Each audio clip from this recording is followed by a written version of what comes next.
Okay, here we go. Sorry about the late start. We are 3 minutes late. We're getting better at this. I try to get these up as quick as I can right after the coverage is ended and the scorecards and stuff are turned in.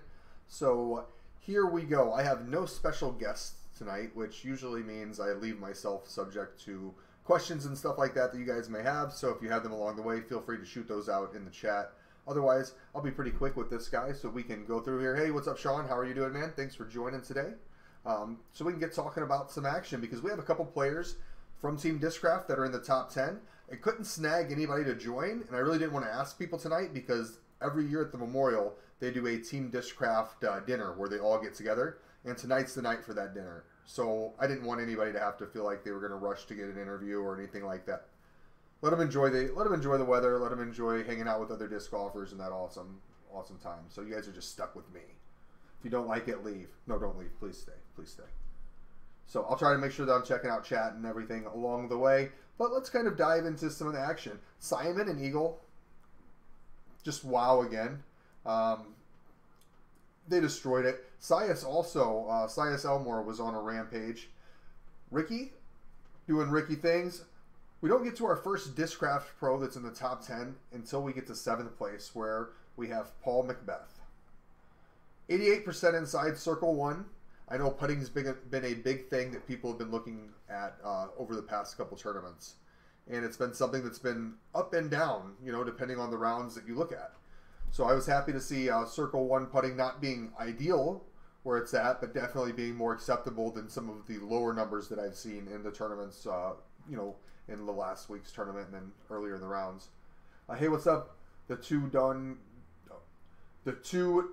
Dungan tubers. Wow. It's like a tongue twister there. Paul Macbeth will come back. I like what you're saying there. The next 2 days are going to be an entire new tournament with a different course. I agree. This was a lot of big 450-foot hyzers. 450-foot plus hyzers. And you know what? Like, we were watching Eagle and Simon just carry those on a hyzer the entire way. No need to flip to flat. No sense ever losing control. So, you know, the disc never gets off of that angle, which, you know, leads to great accuracy. So that was exciting to be able to see. We were just kind of continuing on. Well, we did kind of have a little bogey here on hole number 9. Let's take a peek at what that hole was. Oh, that's the one with the peninsula.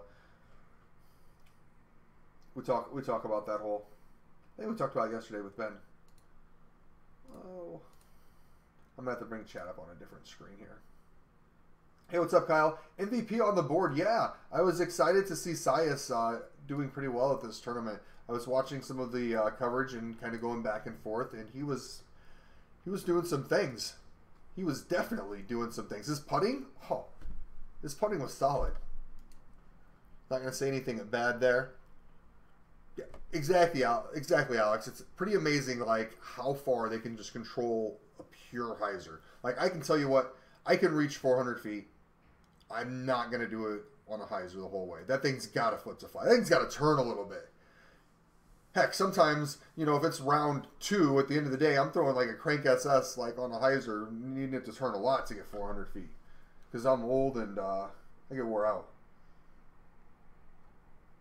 Paul's starting to trust his disc a little bit more, Brian. I agree with that. Thank you for that comment. I'm seeing that he is as well. I think the putting confidence is just getting there. And we all know as players, when you lose confidence in putting, it is like one of the most devastating things that you're going to do. And it's really hard to, you know, figure out the quirks and getting it back. It's just a lot of putting practice, a lot of getting that confidence back and making putts. I always tell people when I'm like teaching newer players to play, you can sit and do putting practice and you can make 500 putts. All it takes is one putt in a tournament to miss or something bad to happen, and those 500 putts worth of confidence you gained just kind of goes down the hill. So mental game is important. Kind of jumping back to chat here. Don't want to miss anything. Signature Kong, yeah, that disc has been the talks, and actually it was talked a lot about by this guy right here, who we talked to last week and had on here for an interview during his Las Vegas Challenge performance. That's Brian Earhart. He goes bogey-free through the round, sitting in 10th place right now. He's actually tied with Linus and AB. But 90% inside circle 1. Yes, let's go, Brian. Like, right after I see him turn his scorecard in the scores post, I sent him a message. I was like, dude, solid round, man. Very, very, very good job.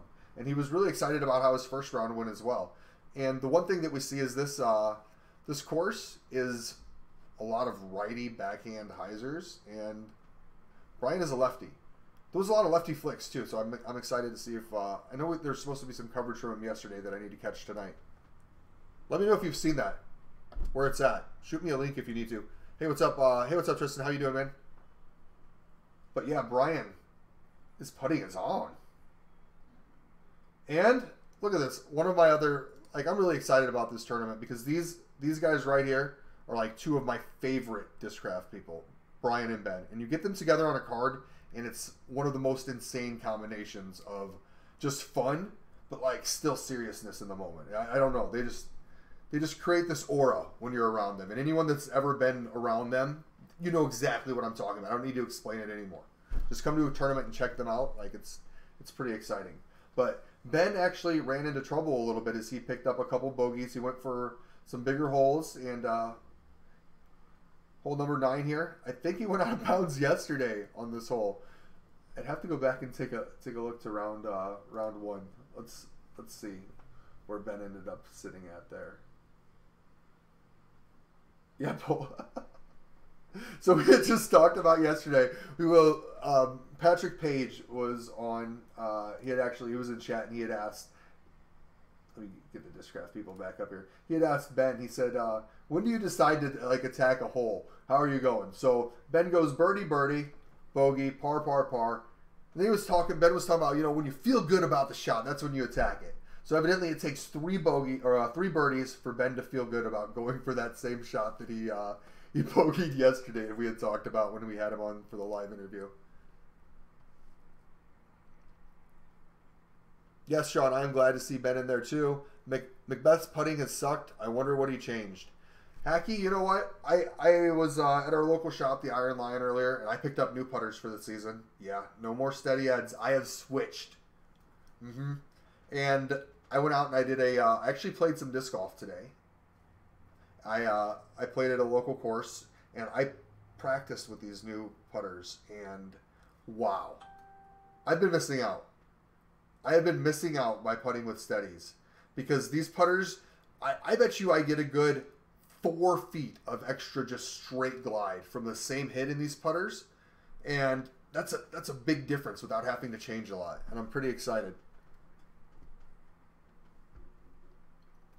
And that's what we've got for our top 20 guys. That's kind of rounding everything up there. Let's take a look at FPO. I haven't been over there yet to see what's going on. Whoa, let's go through here. Where's some Discraft people? Wow, Paige is back up here again. Look at, wow, she got onto a big rough start. Like, those starts are like not fun. And she came back. It's insane. Never give up. Never surrender. All the way to hole 8. Look at this. Imagine like you're this at hole 8. And then boom. That is killer. Haley King. All right, she did move down 1 position. She was in 8th yesterday. She's currently tied for 9th. About what we seen her do yesterday. Yesterday, I think she put up 2 over. Today, she put up 3 over. She's still in the mix here. 7 out. 2 rounds to play. Completely different beast going into these next couple days for them. And then we go down a little further, and we see VVD, Vanessa Van Dyken. She's still kind of hanging in here. She's at, looks like 8 over for the tournament. I'm going to bounce back. Sorry, guys. I do not have enough monitors here to keep up with all of this stuff. And, yep, Sean, Haley King for sure. But I'm going to try to have somebody on tomorrow. Hopefully we can schedule a little bit of interview. I can kind of see who's going to be up there. I'll pay attention as the round's going around and maybe get a couple messages out a little sooner if I'm not going to interrupt the round. But thank you guys so much for hanging out for the coverage and obviously supporting all these Discraft pros. They watch this stuff all the time and they really appreciate your support. So if you're enjoying the video, if you can do me a real quick favor before you head out, just hit that like button. That's all I ask for you. You guys are already subscribed. I know that you guys already have the bell on because you're here, you know, when we didn't really advertise for this or anything like that. We just posted this 10 minutes ago. and got a good little group here. So thank you guys for watching. Make that putt.